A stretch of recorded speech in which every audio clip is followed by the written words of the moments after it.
നമുക്കറിയാം ദിലീപിൻ്റെ 2 സിനിമകളാണ് ഷൂട്ട് നടന്നുകൊണ്ടിരുന്നത്. ഒന്ന് പ്രിൻസ് ആൻഡ് ഫാമിലി, ഒന്ന് ഭയം ഭക്തി ബഹുമാനം എന്ന ഭ. അപ്പോൾ ഇതിൽ നമുക്ക് പ്രിൻസ് ആൻഡ് ഫാമിലിയുടെ കാര്യങ്ങളിലേക്ക് ആദ്യം കടക്കാം. ഒരു ഫാമിലി എൻ്റർടൈനറാണ് ചിത്രം. പുതുമുഖ സംവിധായകനായ ബിൻഡോ സ്റ്റീഫനാണ് ഈ ഒരു സിനിമ ചെയ്യുന്നത്. അതിൻ്റെ റൈറ്റർ ഷാരിസ് മുഹമ്മദാണ്. Janaganamana, Queen, Malayalee from India എന്നീ സിനിമകൾക്കൊക്കെ സ്ക്രിപ്റ്റ് എഴുതിയ ആൾ. പിന്നെ ലിസ്റ്റിൻ സ്റ്റീഫനാണ് പ്രൊഡക്ഷൻ. അപ്പോൾ അങ്ങനെ ഈ ഒരു സിനിമയുടെ ഫൈനൽ വേർഷനും കാര്യങ്ങളുമൊക്കെ റെഡിയായിരിക്കുകയാണ്. അപ്പോൾ ഇനിയും ഇതിൻ്റെ ജസ്റ്റ് കുറച്ച് അറ്റകുറ്റപ്പണികളോടെ ചെയ്ത് കഴിഞ്ഞാൽ ആ ഒരു ഫൈനൽ പ്രൊഡക്റ്റ് റെഡിയാവും.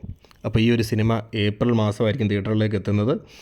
2 ഡേറ്റാണ് നമ്മൾ കേൾക്കുന്നത് കൂടുതലായിട്ടും. ഒന്ന് ഏപ്രിൽ 12 അല്ലെങ്കിൽ ഏപ്രിൽ 24. അപ്പോൾ ഈ 2 ദിവസങ്ങളിൽ ഏതെങ്കിലും ഒന്നിലായിരിക്കും ഈ ഒരു ചിത്രം തിയേറ്ററിലേക്ക് എത്തുന്നത്. അടുത്തത് ഭയം ഭക്തി ബഹുമാനം. ഈ വർഷം റിലീസാവുന്ന സിനിമകളിൽ ഏറ്റവും അധികം ബോക്സ് ഓഫീസ് പൊട്ടൻഷ്യൽ ഉള്ള ഒരു സിനിമയാണ് ഭയം ഭക്തി ബഹുമാനം.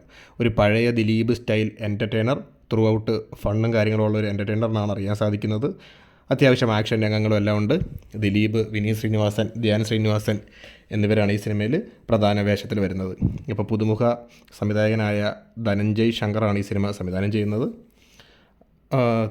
സ്ക്രിപ്റ്റ് റൈറ്റേഴ്സും പുതിയ ആൾക്കാരാണ്. നമ്മുടെ ആക്ട്രസ് നൂരിൻ ഷെരീഫും ഫഹാമുമാണ് ഈ ഒരു സിനിമയുടെ സ്ക്രിപ്റ്റ് എഴുതുന്നത്. അപ്പോൾ ഈ ഒരു സിനിമ ഞാൻ നേരത്തെ പറഞ്ഞ ഈ വർഷം ഏറ്റവും അധികം പ്രതീക്ഷയുള്ളൊരു സിനിമയാണ് ബോക്സ് ഓഫീസ് വൈസ്. ദിലീപിൻ്റെ കംബാക്ക് അല്ലെങ്കിൽ ഒരു ബിഗ് കംബാക്ക്. കാര്യം പ്രിൻസ് ആൻഡ് ഫാമിലി ഹിറ്റാവാതിരിക്കും വാട്ടവർ, അതല്ല, നമ്മൾ ഈ ഒരു സിനിമയാണ് അദ്ദേഹത്തിൻ്റെ ഒരു വലിയ കംബാക്ക് എന്നുള്ള രീതിയിലൊരു എക്സ്പെക്റ്റേഷൻ കൊടുക്കുന്നൊരു ചിത്രം. അപ്പോൾ ഈ ഒരു സിനിമയിലേക്ക് നമ്മൾ വരുമ്പം ഇത് 2 ഡേറ്റാണ് ഇതിനും പറയപ്പെടുന്നത്. നമ്മൾ ആദ്യം കേട്ട ഓണം, നമ്മൾ ആദ്യം ഇത് കേട്ടിരുന്നത് ഓണം എന്നൊരു റിലീസ് പ്ലാൻ ആയിരുന്നു. എന്നാൽ ഇപ്പോൾ അറിയാൻ സാധിക്കുന്നത് അവർ ജൂലൈ 4 എന്നൊരു ദിലീപിൻ്റെ ഏറ്റവും ലക്കി ഡേറ്റായ ജൂലൈ 4 എന്നുള്ളത് നോക്കുന്നുണ്ടെന്നാണ്. അപ്പോൾ ജൂലൈ 4 അല്ലെങ്കിൽ ഓണം, ജൂലൈ 4 തന്നെയാണ് കൂടുതൽ ചാൻസ്. കാരണം ഇപ്പോൾ അവർ ആ ഒരു ഡേറ്റിലേക്കാണ് ഈ ഒരു സിനിമ കൊണ്ടുവരാൻ നോക്കുന്നത്. അതോടൊപ്പം തന്നെ ഈ ഒരു സിനിമയുടെ ഒരു ഹൈലൈറ്റാണ് മോഹൻലാൽ ഈ സിനിമയുടെ ഭാഗമാകുമോ അല്ലയോ എന്നുള്ളത്. അപ്പോൾ നമുക്ക് ഇപ്പോൾ അറിയാൻ സാധിക്കുന്നത് അദ്ദേഹം ഭാഗമാകാനുള്ള സാധ്യത കൂടുന്നു എന്നുള്ളതാണ്. കാരണം ഇനി ഈ ഒരു സിനിമ തീരാൻ വേണ്ടി ഒരു 2-3 ആഴ്ചയുള്ളൊരു ഷെഡ്യൂൾ മാത്രമാണ് ബാക്കിയുള്ളത്. അപ്പോൾ ലാലേട്ടന് ഗോകുലമായിട്ടൊരു കമ്മിറ്റ്മെൻ്റ് ഉണ്ട്.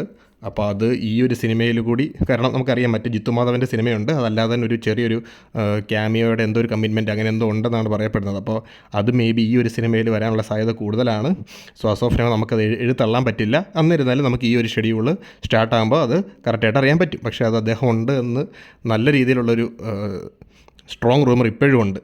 പക്ഷെ നമുക്ക് ഈ പറഞ്ഞ പോലെ ഒരു ഫൈനൽ കൺഫർമേഷൻ ഇപ്പോഴും പറയാനായിട്ട് ആയിട്ടില്ല. എന്തായാലും അത് നമുക്ക് വലിയ താമസമില്ലാതെ അറിയാൻ പറ്റും. അപ്പോൾ ഈ ഒരു സിനിമ ജൂലൈ 4 ആവാനാണ് സാധ്യത. ഇനി ഇൻ കേസ് അന്ന് വരാൻ പറ്റില്ലെങ്കിൽ ഓണം തന്നെ ആയിരിക്കും.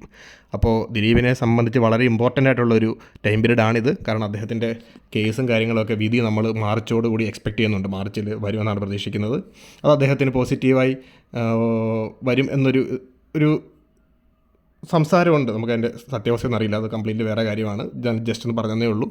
പക്ഷേ അപ്പോൾ നമ്മൾ നോക്കുന്നത് വേറൊന്നുമല്ല, അത് ആ ഒരു വിധി ഇമ്പോർട്ടൻ്റ് ആണ്. അപ്പോൾ അത് അദ്ദേഹത്തിന് പോസിറ്റീവായിട്ട് വരികയാണെങ്കിൽ ഈ 2 സിനിമകളും മേ ബി കുറച്ചും കൂടി അദ്ദേഹത്തിൻ്റെ കഴിഞ്ഞകാല സിനിമകളെക്കാളും കുറച്ചും കൂടി ഒരു റീച്ചും കാര്യങ്ങളൊക്കെ ആദ്യം തന്നെ ഉണ്ടായി, നെഗറ്റിവിറ്റിയും കുറവായിരിക്കും. അപ്പോൾ കണ്ടൻറ്റ് ഒന്ന് നന്നായി കഴിഞ്ഞാൽ അദ്ദേഹത്തിനൊരു നല്ലൊരു കംബാക്കിനുള്ളൊരു സ്കോപ്പ് തന്നെയാണ്, എസ്പെഷ്യലി ഭയം ഭക്തി ബഹുമാനം.